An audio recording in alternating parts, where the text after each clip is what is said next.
Hi, this is Novation's SL MkIII.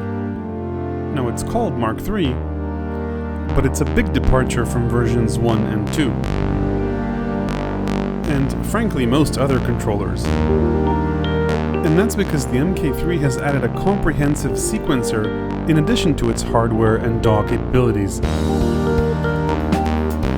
And the idea behind the SL MkIII is that all three, the DAW controller, the hardware controller, and the sequencer, sit behind one interface and blend together into one control center. That kind of integration has the potential to change the game for what is expected of a DAW or MIDI controller. Does the SL MkIII deliver? Let's check it out.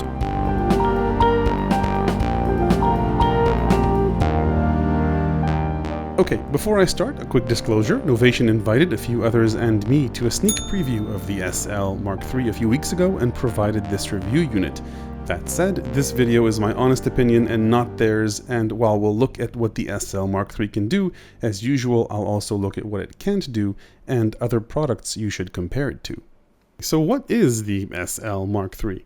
Well, in the beginning, there were just MIDI keyboards, which means a bunch of black and white keys with MIDI DIN out, used to control sound modules or, for example, the virus Snow over here. But over the years, as you can clearly see, these things have evolved, and the SL MkIII is Novation's attempt to consolidate as much of that evolution in one place. For example, just in terms of physical outputs, you can choose between two MIDI DIN outputs, MIDI over USB, and two sets of note, gate, and mod control voltage outputs, as well as a clock sync output. Now, aside from adding outputs so that you can control more things and more types of them, control keyboards are starting to get smarter, and they do so in one or more general directions. The first way a keyboard can get smarter is to add a sequencer and arpeggiator, and the Arturia keystep is a great example of that. The SL MkIII takes that concept of a built-in arpeggiator and sequencer and kicks it up quite a few notches.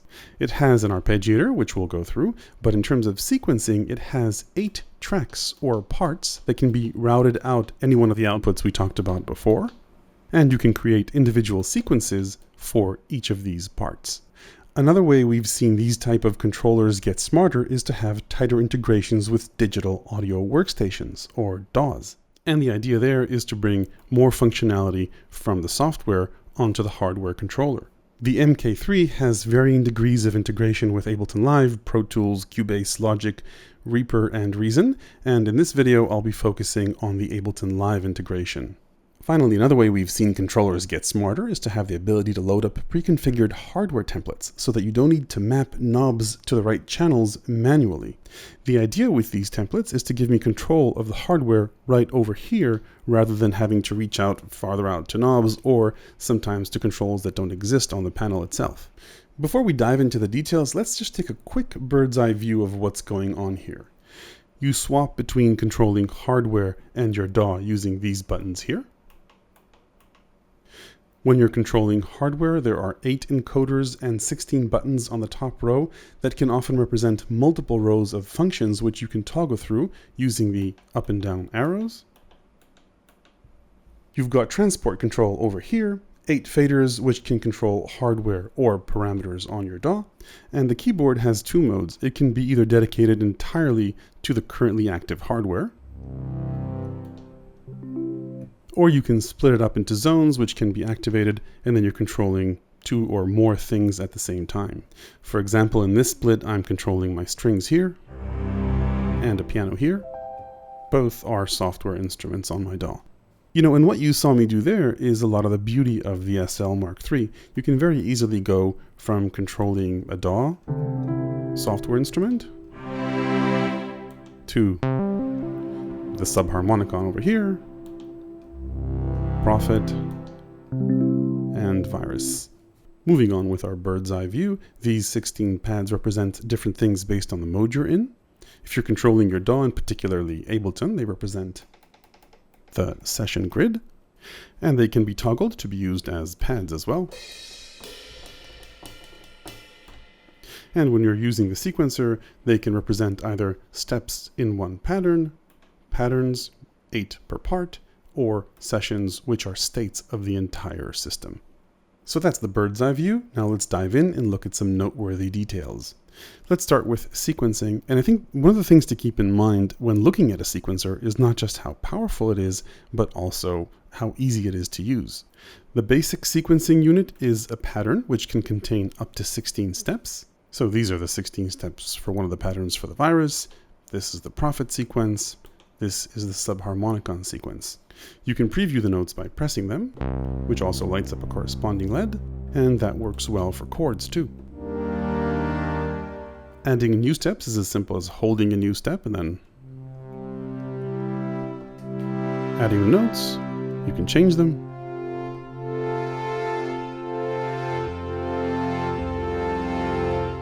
And if you hit options, you can fine-tune their velocity and gate. And you can do that, by the way, on a per note basis, if you like. Finally, there are some pretty nifty pattern features. You can change the start and end positions for each pattern. You can set the direction to go forward, backward, ping pong, or move randomly. And I think one of the most important and coolest features is the ability to change the sync rate on a per pattern basis. What that means is that you can have one pattern running at 8th note triplets or whatever you want, quarter notes like it was before, another at 30 seconds, another at 16ths. So for example, in the sequence that I played at the beginning of this review, and I'll just clear this pattern out, the prophet pattern was playing 4 bars, but in a view of 1 16-step pattern because it was running at 1/4 of the speed. Beyond sequencing notes, you can also sequence parameter changes.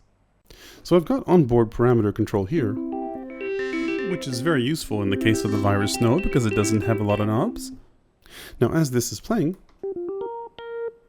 I can choose to motion sequence, let's say this parameter. Hitting record will make the parameter changes a part of the sequence. And by that, I have now added the cutoff to one of the 8 automation lanes that you can add on a per part or per track basis. You can motion sequence live like I just did, or go on a step-by-step basis and change a parameter.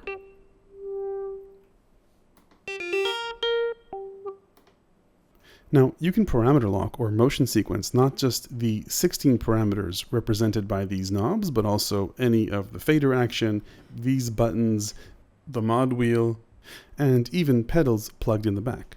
The only limit is that you can only choose up to 8 of those, and you can see the active ones in the automation lanes in the pattern options. You can see I've already used up 1, and I've got 7 more to go. So that's pretty much what you need to know about parameter automation. Let's go up one level beyond steps and look at patterns. There are 2 pattern views. One is where each row of these pads represents one of the 8 patterns that you can have per part, and you can scroll up and down between the various parts using these arrows. This view into patterns is very useful because you can use it to quickly chain or link patterns like this. Another way of looking at the different patterns is what Novation calls expand view. You go into it by hitting Shift and Patterns, and now each column represents a different track or part, and you scroll up and down to choose different patterns within the parts. One level above patterns is sessions. You can store up to 64 sessions on the controller. You can save them into new slots if you like. You can change their color if you like. Unfortunately, you can't rename them using the hardware as of yet, but you can use the companion components software to do that. Okay, so that in a nutshell is the sequencing part of the SL MkIII, and as you may remember, there are 2 more important aspects to it: the hardware templates and DAW support. The hardware templates are the predefined mappings that I spoke about before, where you can map the knobs, sliders, buttons to different parameters on your various synths. To select a template, I'll just take a part that I'm not using currently, hit Shift Sessions, which goes into the templates, and then I use this knob to scroll between any of the onboard templates, and you can see that there are about 20 right here. So let's say that I wanted to connect a digitact. That's it. And now this part represents the digitact, and you can have up to 64 of these templates at any one given time. The functions of the knobs are displayed on screen, and there are 2 rows of functions for each of the knobs. You can see what the faders do if you move them on screen right here. Some have mappings. I see many of them don't in this particular template, but you could if you wanted to. And like I mentioned, these pads, and the controller inputs are all mappable and as part of a template as well. Now currently you can't create, change, or save templates on the controller itself. You need to use the Novation components software for that. I won't go over its functionality in this review, but it's actually pretty comprehensive.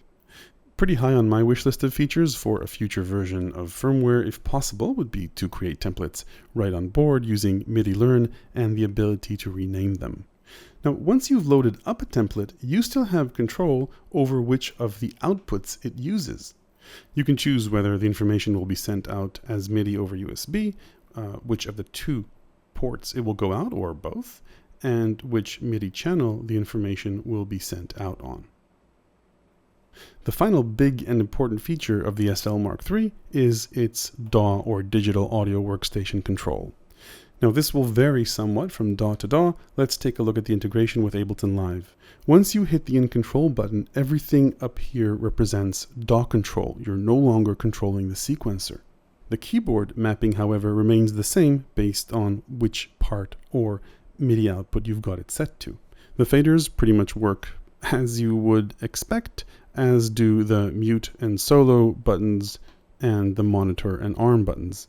As I mentioned before, this grid lets you look into session view and scroll about the grid. The device parameters are shown very nicely on this row, and you can choose different devices by hitting options. You can see I've got 3 devices here. I can swap between them like this. So if I wanted to control utility, I'm now doing that here. Now, the one thing you do need to wrap your head around when you're using a DAW and an onboard sequencer is that you've got 2 transports. With In Control mode, these buttons control the DAW transport, and when you're in sequencer mode, these control the sequencer transport. Now you can choose to either sync clock in or out, and I found that sync is pretty tight when Ableton controls the MK3. The other way around, it's a little bit spotty. I know they're working on that, but for now in version 1.0, you're better off either having the transports run independently or have Ableton being the master and the Mark III being the slave. Moving on. Aside from the 3 core functions we mentioned before, sequencing, hardware templates, and DAW support, the SL MkIII has a few more interesting features built in. There's the built-in arpeggiator, and there are the features that you would expect to see here, like directions, down, up, down. A nice amount of features there. Sync rates, gate lengths, and the coolest thing is this pattern feature where you can set the rhythm for the arpeggiator.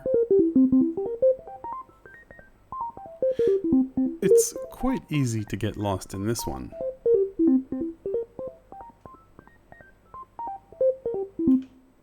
The arpeggiator can either be directed to the selected part or fixed to one of the 8 parts. And obviously when given one would want more, so a nice wish list feature would be to maybe have 1 more arpeggiator. But there's no word from Novation whether this is coming or even possible, but one can hope, right?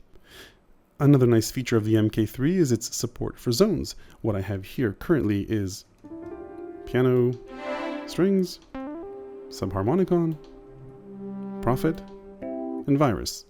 Wouldn't it be nice to control all of them at once? Well, luckily you can. Choose a zone. I'll set destination part to 1, and then I can set, let's say, this region here, zone 2, destination 2. Let's do this here. You can overlap zones, by the way, if you like. Let's add some more. Zone 3, part 3, zone 4, part 4, zone 5, part 5, and let's start zoning. So let's do, let's say, this here, and this here, and let's go nuts with this, oops, here.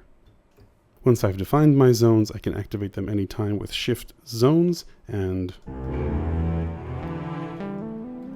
control multiple instruments at the same time. The final noteworthy feature is Scales Mode, which I activate again using Shift and On. And this lets you use the keyboard LEDs as lights or guides for various scales. You can choose to snap notes to a scale, or filter out notes that aren't part of the scale, or just use them for display purposes only. You choose the scales here. There are quite a few onboard scales. You can change the root note and transpose a scale as well. The final thing I wanted to cover is global settings. Here you've got both MIDI setting control and analog settings control. On the analog side, you've got clock PPQN control, various voltage levels per output, and you can assign which CC will be converted to voltage and sent out the outputs on the back. If you're into microtonal scales, you can calibrate it for that. And on the MIDI side, you've got a few more options to choose from. I think we talked about most of this. So with that, I think we covered the important things you need to know about the SL MkIII. Let's talk about some pros, cons, and alternatives. I'll start with the cons, and I haven't found much fault with the hardware. It feels pretty solid. There are 49 and 61 key versions of the SL MkIII. Personally, I would prefer a smaller version. There are smaller versions of Novation's other keyboards, so one would think that a smaller version might come at some point in the future, but I've not received any indication of that at all from Novation when asked. My personal request is that if they do create a smaller version, please make one with mini keys so that we can get a bit more notes than just 2 octaves. On the firmware side, you might have other wishlist features than me, but if my wishlist were to be considered, here are things I'd like to see that aren't currently here. I'd love to see the ability to transpose sequences. MIDI Learn would be great, as I mentioned before, so that we can create templates on the controller itself and rename them right here rather than on a computer. I'd also like to see non-quantized live recording and the ability to micro-time step start points. Right now, in terms of start points, you're fixed to the grid here. And in terms of DAW control, what I'd really love to be able to do is use these screens as level monitors for the mixer. I'm not sure that that's possible in terms of what Ableton will open up in their API, but if you could see the levels of the various tracks here, I think that would be quite nice. As you consider whether the new SL is for you, also take a look at Native Instruments' Complete Control, Arturia Keylab, and Ableton's Push 2.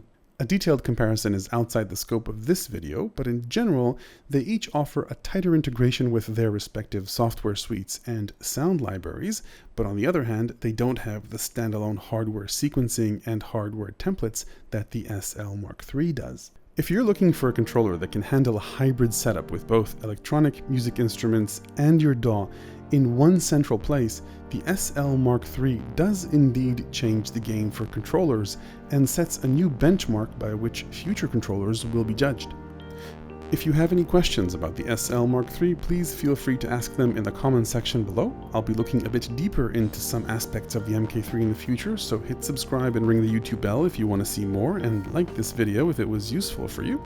And finally, please check out my constantly updated ebook about electronic music ideas, tips, and tricks available to people who support this channel on Patreon. Thanks very much for watching.